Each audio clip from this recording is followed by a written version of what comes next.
Well, hello everybody and welcome to our webinar. Today we're going to be talking about a winning proposal resume development that optimizes your chances. And I am your host, Lawrence J. Clark from thecommunicationleader.com, and we have our special guest today, Dr. Ed Sapp, who is an employment specialist, and he has a few other credentials which I'm going to talk about in just a minute. But I'd just like to say hi, Ed, and thanks so much for joining us today. Well, hello, and welcome, folks that are here tonight. It's good to be here. Great. All right. Well, we're looking forward to learning quite a bit from your extensive database of knowledge, which is not on your hard drive, but is actually in your brain. Again, I'd like to just mention this webinar is brought to you courtesy of thecommunicationleader.com, which is your one-stop shop for all kinds of things to help you with your speaking and writing skills. That was the commercial announcement, the short version like they used to do on PBS. If you remember the old days of PBS, I think they limited them to 5 or 10 seconds. Now they do pretty much commercials like everybody else. Anyway, so Professor Ed Sapp is a retired United States Air Force colonel. He has 29 years experience working with the NSA. He is an attorney. He is also collegiate professor at the University of Maryland University College. And I have actually worked with Ed for several years teaching online courses such as writing for managers, business writing, and other types of courses. So I am really extremely happy to have Ed here because he has actually helped me to develop material for some of my courses that I've taught. And in those courses, we have both taught students, thousands and thousands of students, to write resumes, to evaluate resumes, to write application letters, and to do all of those things that are involved in the job process. So thank you so much, Ed, for joining us tonight. Well, it is good to be here. All righty. Now what I'm going to do from here is I'll be running the slides on my end, and if you would just let me know when you're ready to move to the next slide. And what we'd like to do is, first of all, just mention that Ed has written a very special report called A Winning Proposal. And in that report, he has helped people to learn about resume development, and he calls it resume development that optimizes your chances. Well, your chances of what? Well, getting through the door and getting that interview, which will optimize your chances of getting the job. So, but before we get started with that, Ed, tell us about how the marketplace has changed over the last few years. Well, the interesting thing about the marketplace is that it has changed in some areas and not changed in others, and hasn't changed at the same rate of speed. And the changes have been subtle, and therefore it's not very noticeable if you're getting out of one job and starting a new one and haven't done so for a couple of years. If you've been in the job market because you lost a position 6 months ago, you probably have discovered that writing a resume doesn't work the same way as it did 5 years ago. But here's some of the things that have happened. The first thing that has happened is that companies are on the rebound, but it's a very slow rebound from a really rock-bottom era when they dumped jobs at the rate of 1 million a month for about 14 or 15 months straight. Now we're beginning to get back into the job market at the rate of anywhere from 100,000 to 150,000 jobs a month. But those jobs have changed. If there's a way that the functions could be consolidated, for example, there's been a lot in the news and a lot in terms of senior management study on the principles of lean manufacturing, just-in-time delivery of goods, Six Sigma, those kinds of concepts. Look at whatever you do as being some sort of system, and the number of people that are involved and the number of sub-processes involved can be streamlined, and therefore the number of people have been cut back, and the jobs that have replaced them are not usually as high-paying as the jobs that were lost. Yes, and people are working a few more hours and doing a few more different types of tasks than they would have been doing a few years ago. Or they are working two jobs because they can't get one full-time job that pays what they had before. Right. And so you have a situation where the job marketplace still has openings, but to try to get the kinds of jobs that you might have had before you were laid off, and lots of people have been laid off, the unemployment rate has been hovering around 8%. However, the underemployment rate added to that, plus the number of people who have just plain given up, runs the whole thing up to about 16% of the workforce. Yes. Is a large number. And also the Bureau of Labor Statistics reported in August that 40% of Americans have been looking for work for over a year. Another 10% have been looking for over 4 years, or up to 4 years. Yes, and those are the numbers that don't quite make it into the news when the politicians are talking. But they are there. Yes. So the question is, who's on first?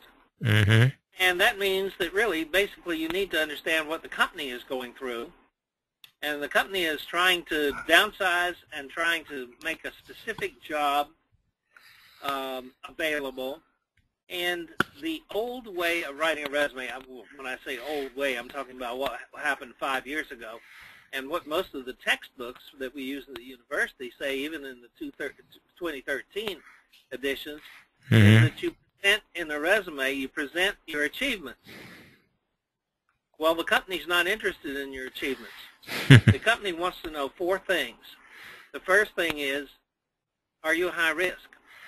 And if you just list all your achievements and don't pay any attention to the 5 or 6 or 10 things the company's looking for, that makes you a high risk, because they are not going to assign another person to hold your hand for 3 months while you learn the job. Therefore, your resume needs to address specific requirements of the specific job. And that means that a shotgun resume doesn't work very well. That is a resume that you generate and send out to 50 firms. Right. It just goes in the trash can.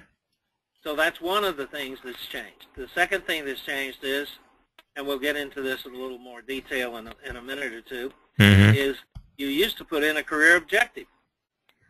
Well, all that is a warning that you're not going to stay around. Right. If you're not going to stay around, I don't want you. Yes. Yes, we've seen a few of those. But I said there are 4 things. The first is the risk. The second is the company wants you to bring money. So you have to be an achiever. And you need to report the achievements that you've done wherever else you've worked. And the third thing is that they want you to save them money. And fourth, and probably the most critical of all, is they want you to solve their problems.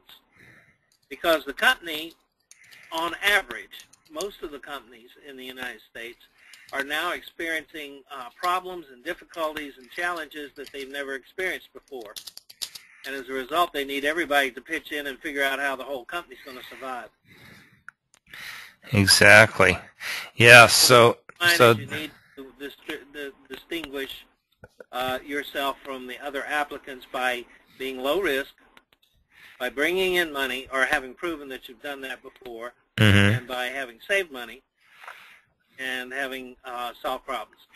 Absolutely, and it's not just a brag sheet as they used to be. All right. Well, now one of the great things about your report that I liked was that you did a great job of breaking down the principles of any good resume, and this is based on your experience over many, many years through good job markets, through low job markets, through good economies, so-so economies, mixed economies, and you have broken this down into 10 basic principles that work pretty much no matter what. And of course, there's some little caveats as far as how the economy is doing, and some that you just ran over right now, as far as what companies are looking for today, as opposed to what they were looking at 5, 6, 10 years ago. So what I'd like us to do now, if you wouldn't mind, is just to go through these 10 basic principles and tell folks about them. Well, I think the first thing is to compare a resume to any other kind of proposal. What you're trying to do in the resume is propose to a company that you be hired. They have sent out a job ad, which in essence is a request for proposals, an RFP. Mm-hmm. And therefore, your proposal needs to be very specific to that company, as opposed to something that you just send out saying, here I am, would somebody like to hire me? And that's what you see up there as the first principle. Mm. It's a formal proposal, and there's all sorts of side issues that go along with that. For example, right. you do not want a hobby-type email address on it. Cat watcher or whatever. You want to be formal. Or worse, yes. I've seen some, sexy Texas mama at hotmail.com. So that's one of the things that big flags that I always tell folks that I'm helping is you need a professional email address.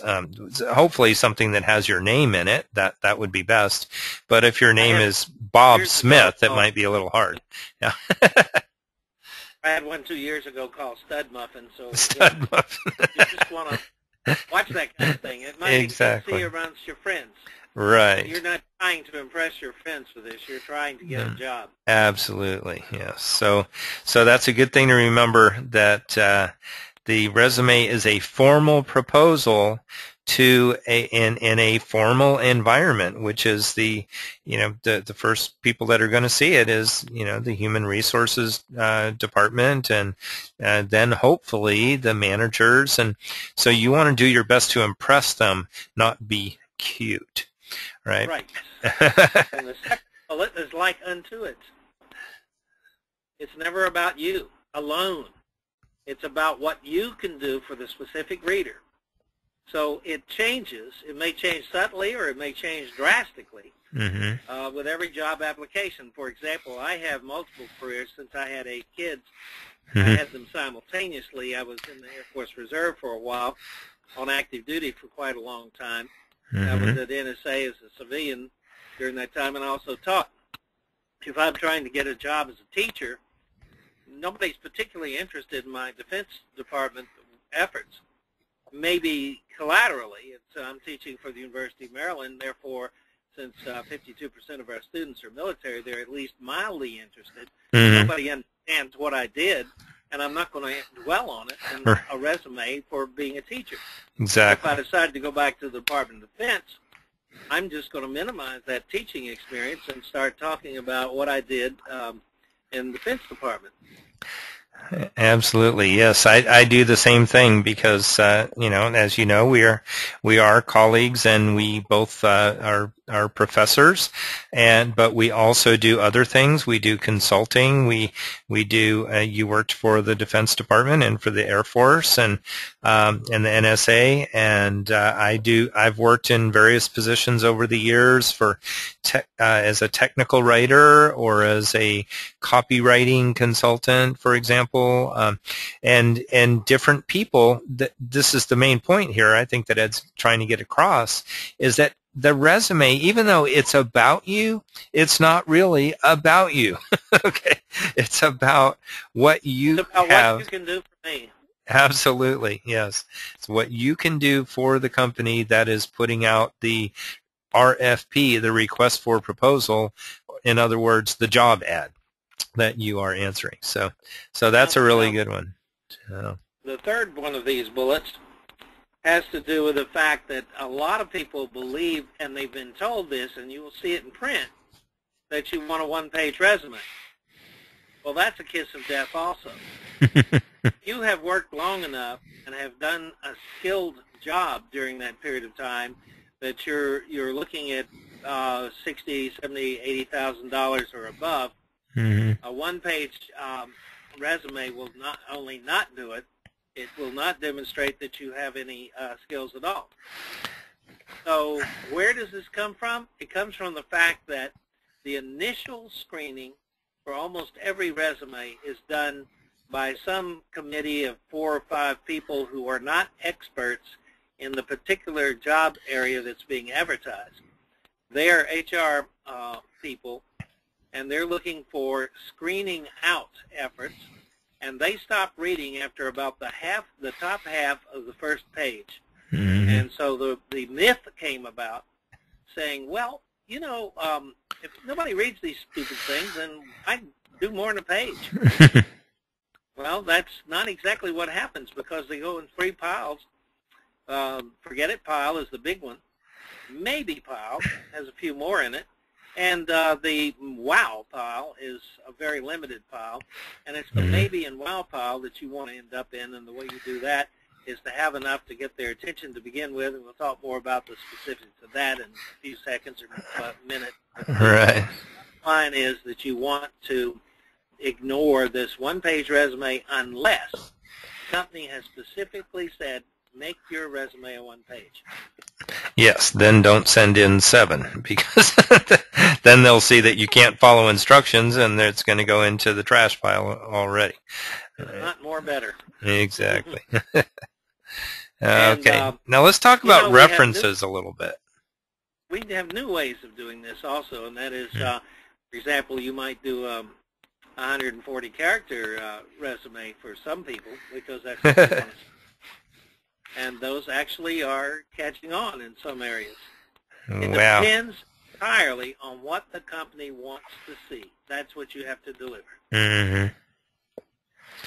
Absolutely. It's again, it's not about what you have done or what you can do or all the great volunteer activities you've participated in, although those do have their place later in the resume in certain cases, but it's about what is the company looking for right now to solve their problem.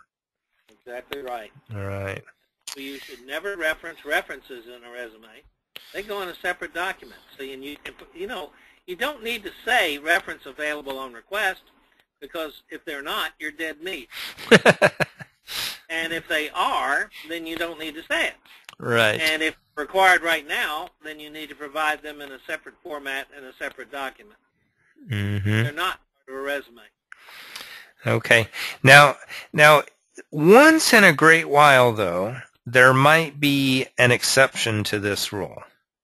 So when might you find an exception to this? I would put that exception in a cover letter. There you go. And That's mention where it. it was wrong, not in the resume. The resume is about what you can give the company, Mm-hmm. not about what other people are going to tell about you. Mm-hmm.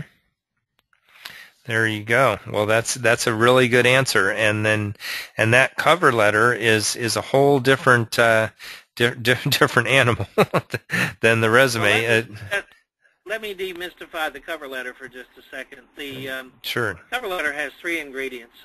The first is, in the first sentence, you need to say, I want to be hired for whatever the job is, and you need to reference the job, not say something generic like, I saw your ad in the Washington Post, and therefore I would like to be considered, because, say, Computer Science Corporation may have put 75 ads for 75 different types of jobs in that Washington Post, and as a result of that, they have no idea which job you're applying for, so it goes in the trash can.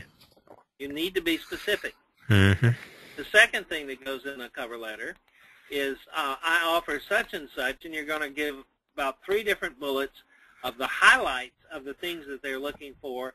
And then the third thing is resume attached. You can talk to me, either at the job or I'm no longer working, therefore you can contact me anytime, but you don't want to say I'm no longer working. You just say, here's my number, I'm available. Mm-hmm. There you go. Well, That's all you need.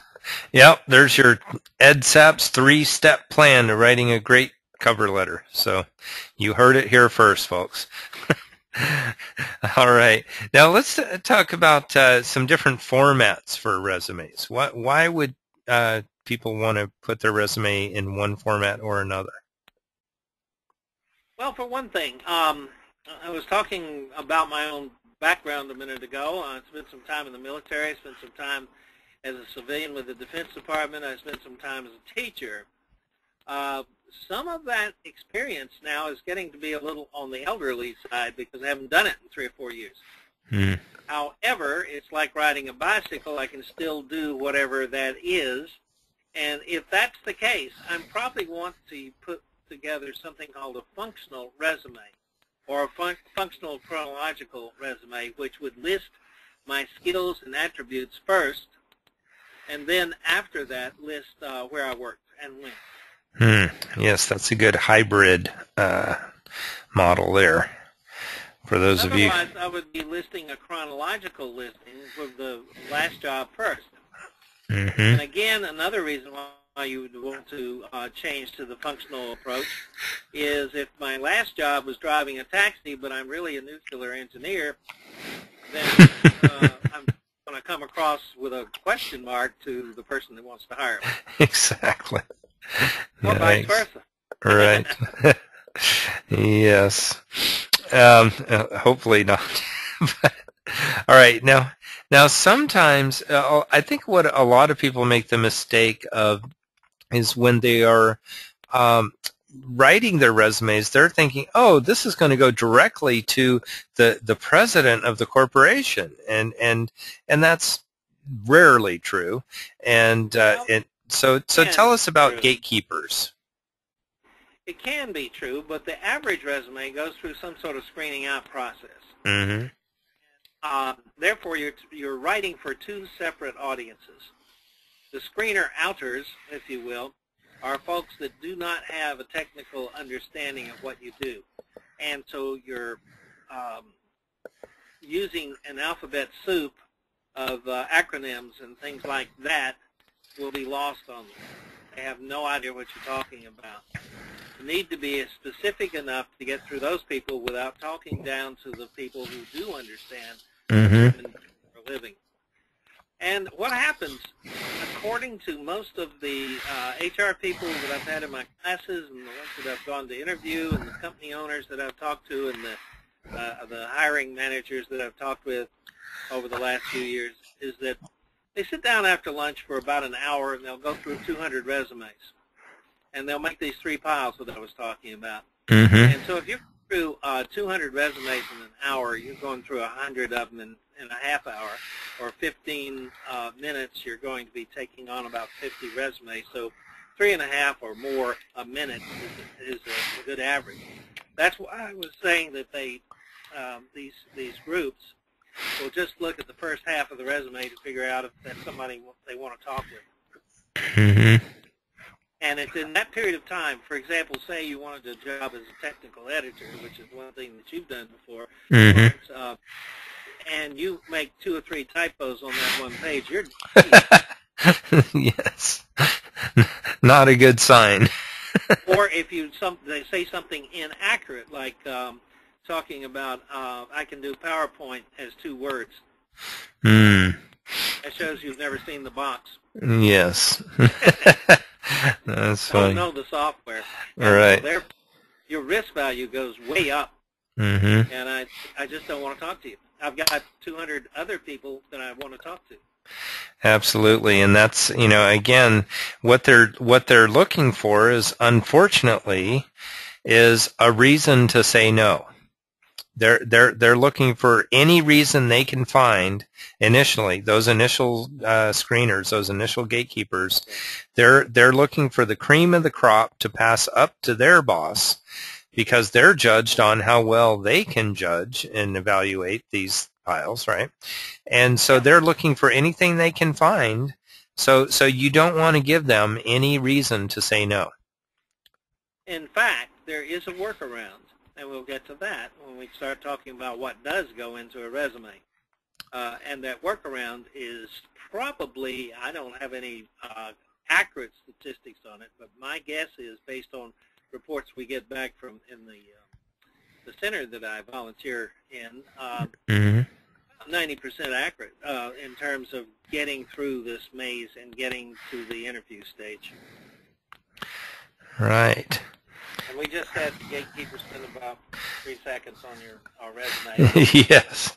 And I mentioned before that the career objective is a hobbies are a close second if they're not relevant. Now, if they're relevant, then they ought to be part of your experience level and not listed as a hobbies section. Mm-hmm.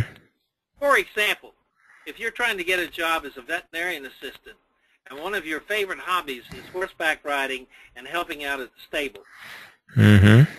you have hours and hours of experience of being around large animals. Yes. The veterinarian is going to want to hire you in a heartbeat because you're first of all, not scared of them, and secondly, you know what a healthy one looks like and what one that's sick looks like. Right. And consequently, that's a plus to get you hired. Yeah. But if your hobby is playing video games, then that doesn't quite compute. Right? Well, unless you want to be a beta tester at a software company. There you go. Mm-hmm. There's always an upside Yes. to whatever it is that you've been doing, but you need to capture that upside, and you need to stay away from the stuff that's just trivia. Mm-hmm. Yes, that's a really good point. It's a double-edged sword also. For example, I spent 8 years as a scoutmaster. Uh-huh. Means to one company that forget me working on weekends, and how many personal phone calls am I going to get every Friday about where's the camp out and I'm on time and what do I need to bring and all that sort of thing. Mm-hmm. On the other hand, if it happens to be the sledge manufacturer of the United States, they need a good personal corporate community image. Mm-hmm. They may want somebody who's active in the community to be on their staff, and being a scoutmaster may be the thing that gets me the job. Yeah, absolutely, and that goes to that you talked earlier. Can't remember the term that you used, but the shotgun approach. That was it. The shotgun approach. Just making 50, 100 copies of your resume, and then just shooting them all out into the universe and hoping somebody's going to bite. That's just not going to work. You need to actually do some research on the companies that you're applying for, and then figure out, maybe, take the few extra minutes, even if it takes you half an hour, whatever, with the information that's available online these days. There's no reason why you can't go and investigate at least something about every single company to which you are applying, and find out some of those things that you were just talking about. Is it a company that cares about their image in the community, that seems to do a lot of volunteer work? Do they have a whole section on their website about all of the community service that their employees do? Or is that totally non-existent on their website, and all they seem to care about is the numbers and their growth, right? So that would tell you whether they're looking for somebody who's volunteering as a scoutmaster or not, or a den mother, or a Sunday school teacher, or what have you, right? So let's talk about your experience for a minute. Mm-hmm. And remember this. This is very important because this is something that's changed drastically in the last 5 years. It used to be that it was very important just to list your duties, and people would nod wisely and say, oh, that means you have such and such an experience. But I like to tell my students that one of my duties at home is to take out the garbage. So if I list that on my my resume, you don't know how many times my wife has had to ask me to do that, whether I actually do it or not, whether I spill half the garbage taking it to the back door. You have no idea what the quality of my production is by just saying I take out the garbage. Absolutely. And it's even worse to stay away from these two phrases: responsible for and able to. Neither one of those Yes. says you've ever done it. Absolutely. And yes, I remember some of actually the very, this is kind of a funny story here. The very first resume that I ever wrote was out of a college, okay, this is going to date me here, and Ed, you'll relate to this, but some of our younger listeners might find this just a little horrific. My first resume was actually written as an exercise in my typing class. Okay, not my word processing class, not my Microsoft, Excel, Microsoft, Word class, but in my typewriter typing class. The large keys that work mechanically. Exactly, those big things. You had to press them down, and the harder you press them, the heavier the ink was. Yes, those kind. Anyway, but during that time, though, I remember actually looking in the book and looking at those types of phrases that you just mentioned and saying, oh, that's the kind of phrasing that I need to use. And I wasn't really thinking about the phrasing. I was more thinking about, oh, the top has to be exactly 1.5 inches from the top of the page. And I remember sitting there getting a ruler out and being more worried about the inches and the format, and this one goes in all caps and this one doesn't, and tab over 5 spaces here. I wasn't even thinking about the wording. So this is really, really important, folks, what he's mentioning here. So can you name those 2 phrases of death again? Those were really good. Let me ease your pain just a second, though, Lawrence. The goal of your production was to please the teacher with your attention to spacing and capitalization. Right. And therefore, you exceeded expectation with doing the resume that way, even though it would have been worthless as a hiring document. Well, yes. So I got an A in the class, but then had a really hard time finding a job with that resume. Yes. Okay. The last one of these bullets. Yes. That there's a principle in cold call sales called a AIDA. If we go to that slide. Yeah, I'm sorry, my mouse is going haywire. Here we go. All right. All righty. Now this, you've got to remember that the way we're approaching this particular task of writing a resume is that it is a cold call. You're responding, and they don't know you from Adam's house cat. So what you want to be able to do is to attract attention,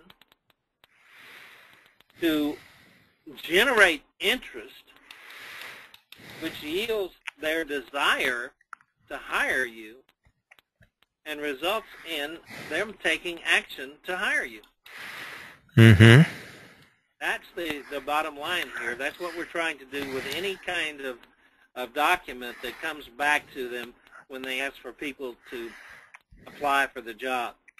You want them to be so highly motivated by what you say on that piece of paper that they have absolutely no choice but to call you in and talk to you. Yes, and this AIDA principle that Ed is talking about here is used by sales professionals. It's used by copywriting and advertising professionals. These are this acronym here, getting their attention, their interest, their desire, and their action. This is used in TV commercials, in direct mail advertising, door-to-door vacuum salespeople, car salespeople, pretty much anybody who's trying to persuade someone of anything. And your whole, the whole purpose of your resume is to be a persuasive document. And again, as Ed said, it is a response to a request for proposals, and it is, in effect, a proposal in which you are trying to persuade the potential employer that you are the best fit for this job. So this is, if you can just pay attention to these 4 things right here, that will really go a long way. I would even write this maybe on a little sticky note and keep it next to your computer as you are writing, and make sure that everything you put in your resume does one of these 4 things. So Okay. really good. Okay. Let's go to what a resume should have in it. And this is something that has never changed over the years. It's been added to, it's been glossed around, it's been polished, it's been changed in what the expectation of the reader is. But the first component is sort of a no-duh. You've got to be somebody they can find. Therefore, there needs to be some sort of locator information, usually at the top of the resume. And most people make a great big mistake and try to make that into 5 or 6 lines like they would a piece of stationery, when what they're doing is cutting into valuable real estate that you can use for that.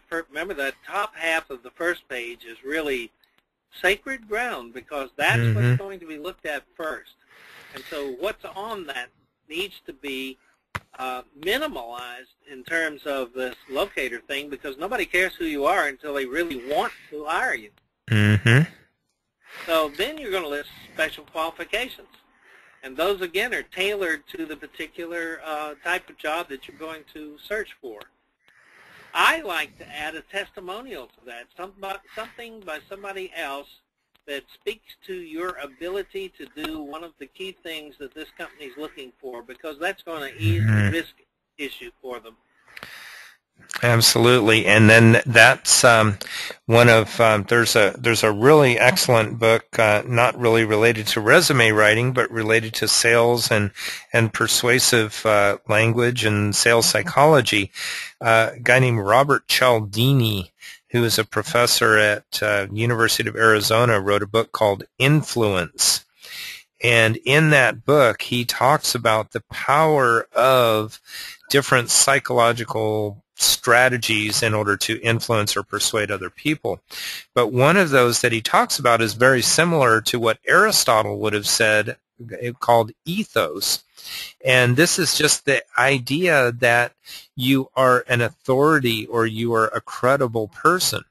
Well, you can sit there all day long in your cover letter or in your resume and talk about how great and wonderful you are, but this idea of including a testimonial, a quotation, something that someone else has said about you, that is genius, and that's just something that will really, really go a long way.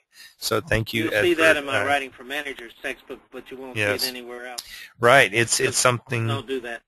Yes, and I have actually taught that particular course, Writing for Managers, using your textbook and using a lot of the exercises that you have developed for that. So that would be one reason why I'm very familiar with that. But that's something that I think is missing from a lot of the other teaching about resume writing, and I just wanted to make sure to point that out and to let you all know here, folks, that you're listening to the expert of experts, Ed Sapp here. Okay. I don't know about that, but let me give you an example. For example, if you've got 2 salespeople on the used car lot, and you walk onto the used car lot one day because you want a car, and you're kicking the tires of one of them, and the first salesman comes over and gushes, "May I help you? Do you like this car? Can I do you know?" and starts pushing. You're going to immediately back off and say, "No, I was just looking," and you're going to leave. However, if the other salesman comes over and looks at what you're doing and says, "I see you're spending a little time with this particular car. Is there anything that's attracting you to it? Is there anything you like about it?" And you might say, "Well, yeah, I need a new car, and I was just looking. It looked like the size on this thing was about right," or whatever. So you give some sort of answer, and it's a disarming answer. It's not anything. You're not being committed to buy the car. And then the next conversation piece is, "Well, would you like to take it for a ride?" When you come back from the ride, the first question that salesman's going to ask you is, "What did you like about the car?" All of a sudden, you become the testifier. You become the salesman. You're telling the salesman the good features that you found in the automobile, and as a result of that, then we've gone past the attention point, gone into the desire point, and we're about to get to the final A, which is action, which is what do I have to do today to get have that car away? Yeah. Exactly what's going on here on this resume. Now, you need a qualification summary. The old-fashioned way of doing this, as of a couple of years ago, was to list your attributes. This is what I've accomplished in my lifetime. Do you like me? Buy me, then.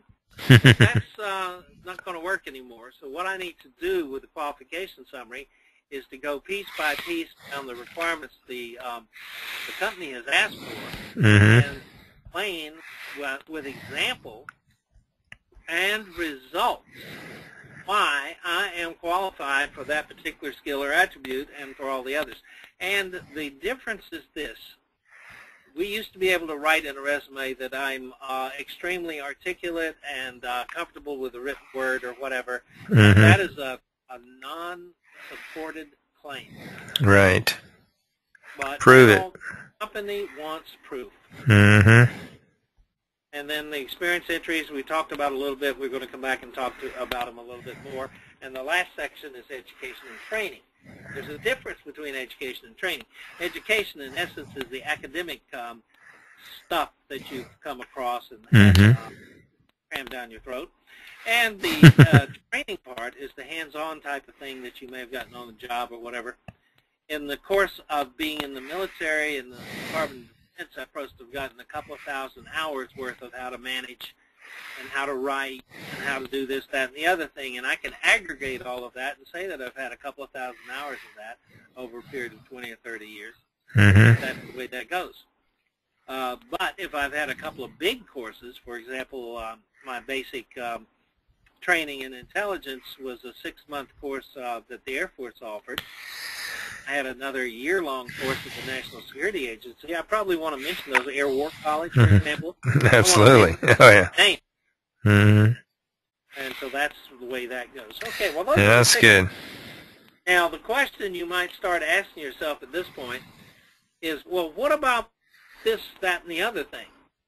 Well, if you don't see it there, it probably is not going to be required, and it might even hurt you.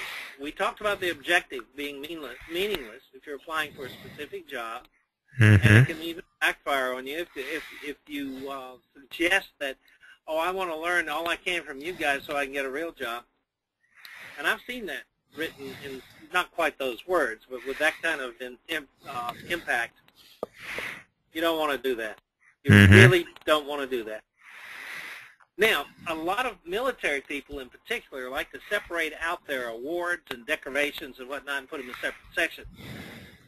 When you think about that for a second, about the widget award at your company, the only people that know what a widget award is are the people that work at that company. They don't have any idea what it means. And so you need to put that in as a result of having done such and such an effort at whatever the company was. You earned the highest possible civilian award, which was the widget award. Came with a $500,000 bonus or whatever.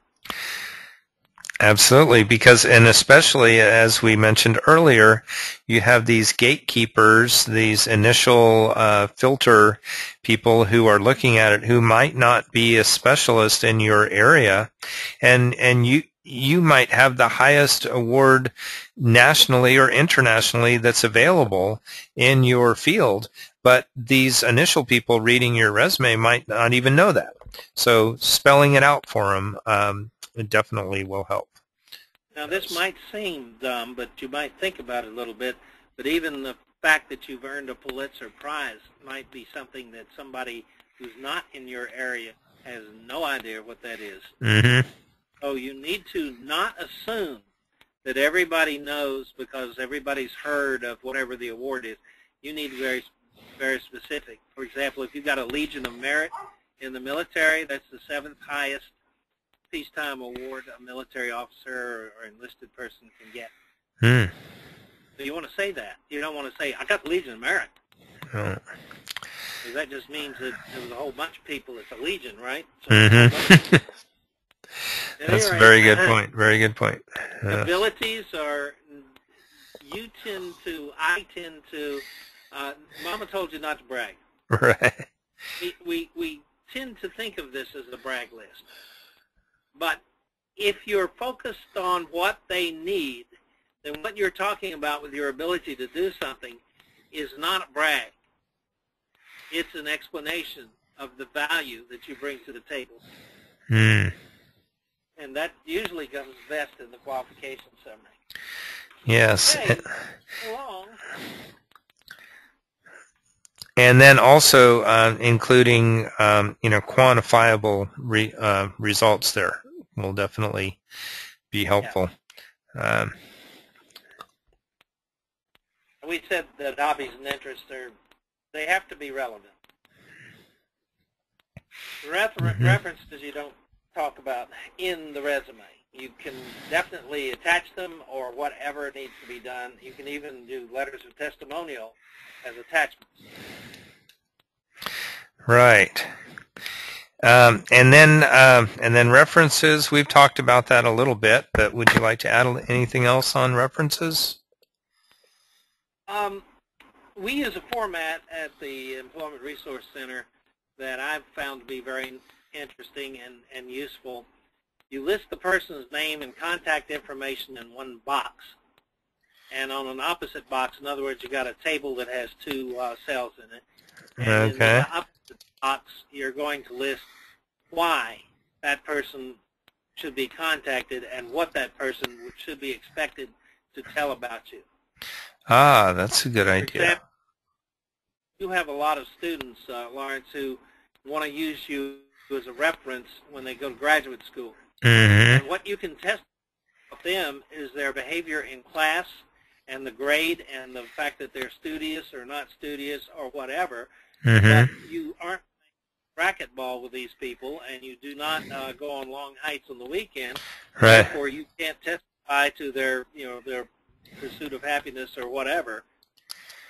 And that is an important difference. That way, I'm not spending a lot of time if I'm the flunky at the HR department calling to these people to find out what they have to say about you. Exactly. I know exactly in advance what I should be hearing. And it should not go without saying, so I will say it, that you need to contact these people in advance too and make sure that's what they're going to say about you. Yes.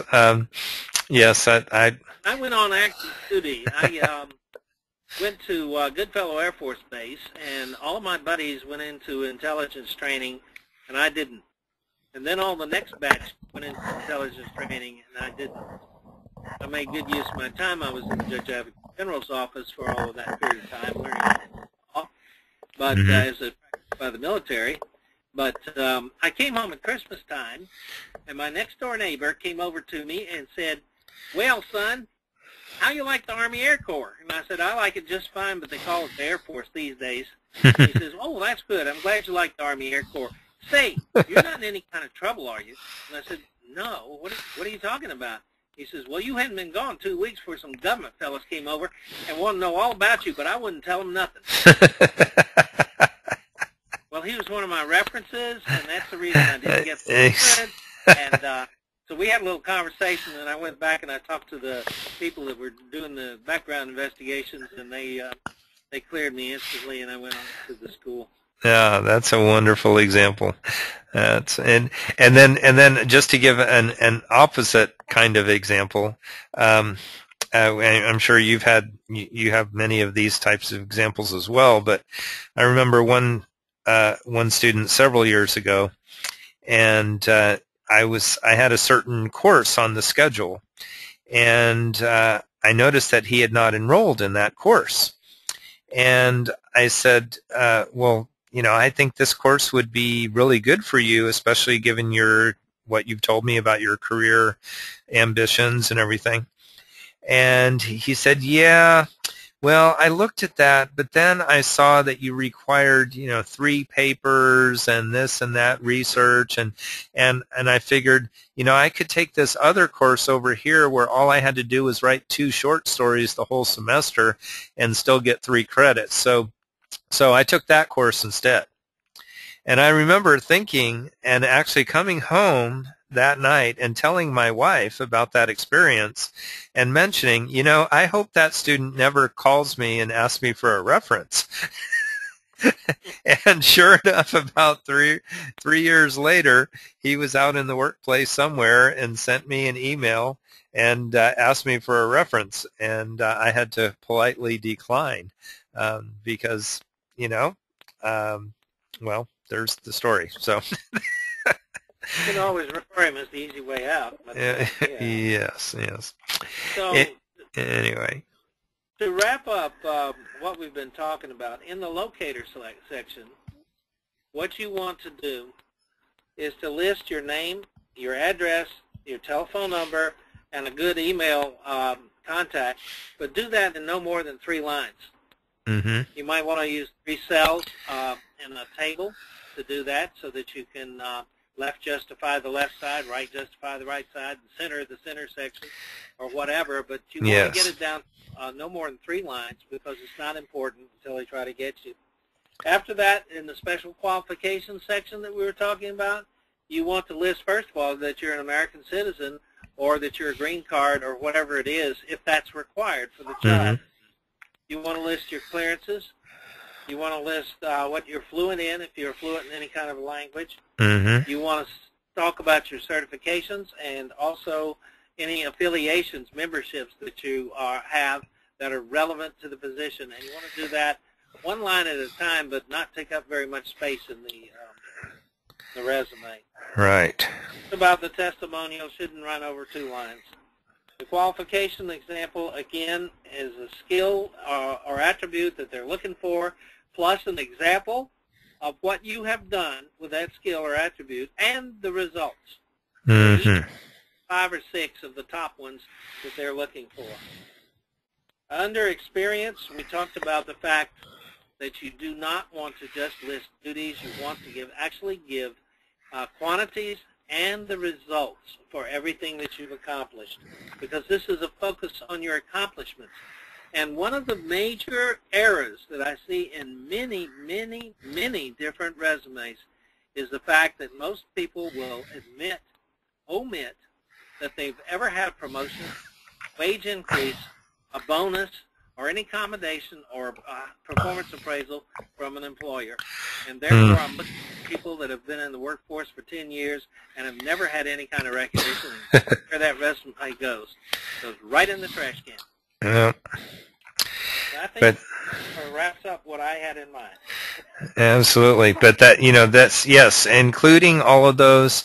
Again, a lot of us are taught to be humble and don't brag about and all that. But at the same time, this is the place where if you're going to ever do that, you want to do it not in a braggadocious type of way, but if you've been awarded the employee of the month or best salesperson of the quarter or a certain medal in the military, whatever, you better darn well list it. That's what those things are for, and those are a record of your achievement, and those are a tracking mechanism for future employers to see that you have not only survived 10 years or however long in your field, but that you have progressed along the way and that you have shown some quantifiable results that they can look at and say, this shows that other people think that person has done a good job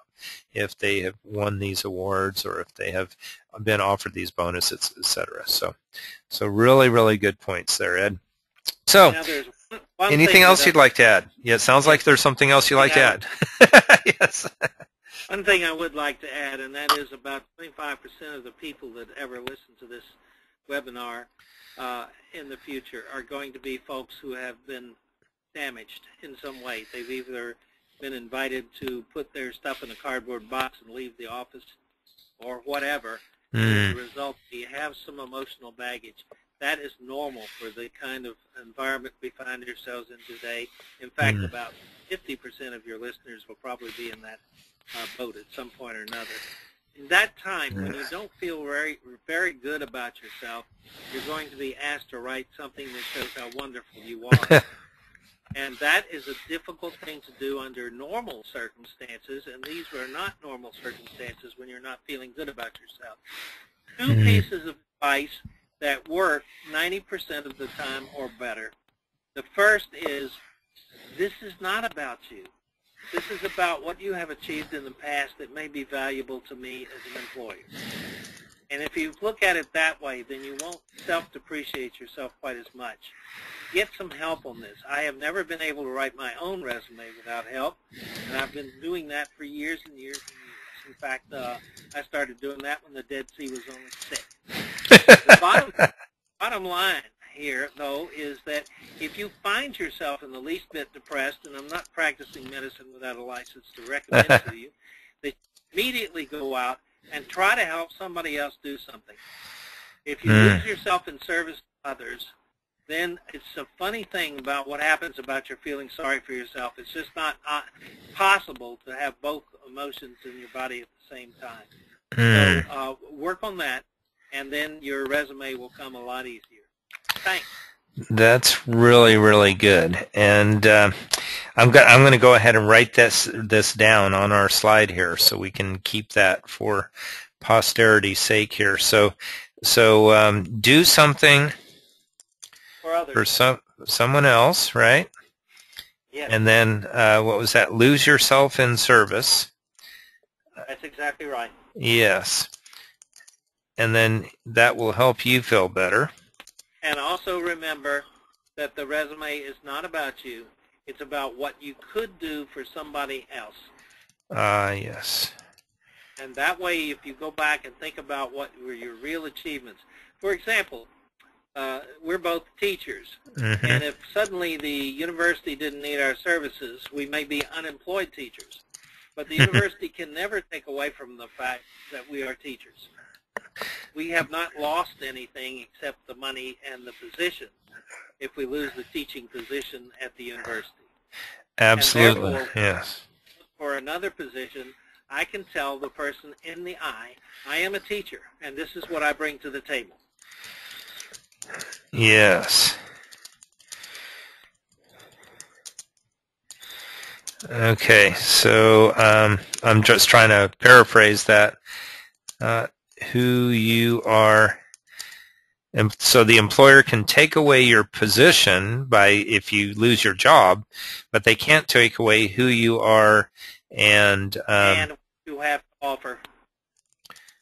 You have to offer. Yeah, that's a good way to put it. That's great. I'm really glad you mentioned that because, as you mentioned, yes, there are many people.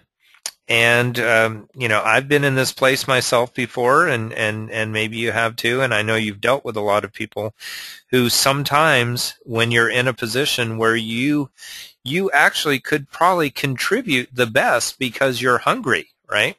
You really need the job and you're going to prove yourself, but at the same time, so that you would be a good employee, but at the same time, you're not necessarily feeling so great about yourself because you've been maybe, put down by maybe you've been let go and it was just a downsizing and it had nothing to do with your abilities or your performance. Those are really the toughest spots to be in, I think. But maybe you did mess up. Sometimes that happens. People mess up in life, but the ones who survive are the ones who get back up and try again, right? I mean, don't we learn? There's a good quote from somebody famous about failure. About failure is your road to success or something. Are you familiar with? Yep. Yeah. So the most successful people in life are also the people who have failed the most.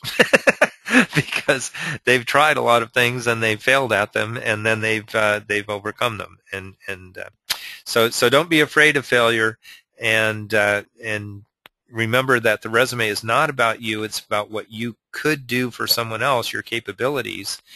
If you're feeling bad about yourself, do something for somebody else. Go volunteer somewhere and go help out in your church or in your local food bank or somewhere, and that'll help you feel better.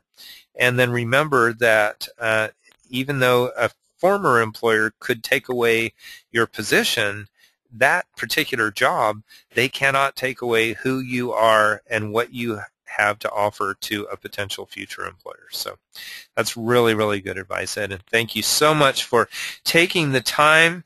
Ed Sapp, collegiate professor at University of Maryland University College, United States Air Force veteran. I'm a couple of days late, but thank you for your service, and God bless you.